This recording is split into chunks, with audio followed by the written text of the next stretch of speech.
Steve ஜாப்ஸோட வாழ்க்கை வரலாறு நீ காலையிலேருந்து உட்காந்து படிச்சுட்டு இருந்தேன். அந்த மனுஷனுடைய வாழ்க்கை வரலாறு படித்ததுக்கப்புறம் வாழ்க்கையில் யார் வேணால் என்ன வேணால் சாதிக்கலாண்டாங்கிற மாதிரி இருந்தது. திருமணமாகாத இளம் காதலர்களுக்கு பிறந்த ஒரு பையன், திருமணமாகாத இளம் காதலர்களுக்கு பிறந்த ஒரு பையன்.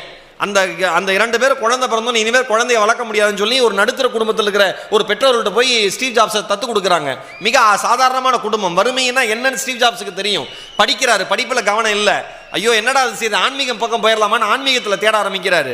இந்தியா தான் ஆன்மீக பூமின்னு இந்தியாவுக்கு வராரு. இந்தியாவுக்கு வந்து ஆன்மீகத்தை பற்றி ரிசர்ச் பண்ணிட்டு அதுக்கப்புறம் மறுபடியும் போய் ஆன்மீகமும் அவருக்கு பிடிக்கல. வேற இடத்துல நிலை தடுமாற்றம் என்னென்னவோ போறாரு. நடுவில் ஒரு 2 வருஷம் வெட்டியா இருக்காப்புல, என்ன செய்யறதுனே தெரியல. அதுக்கப்புறம் வந்து ஃப்ரெண்டோட கார் கேரேஜில் உட்காந்து ஆரம்பிக்கிறார் ஆப்பிள் நிறுவனத்தை. கம்ப்யூட்டர் வந்து டிசைன் பண்றாப்புல.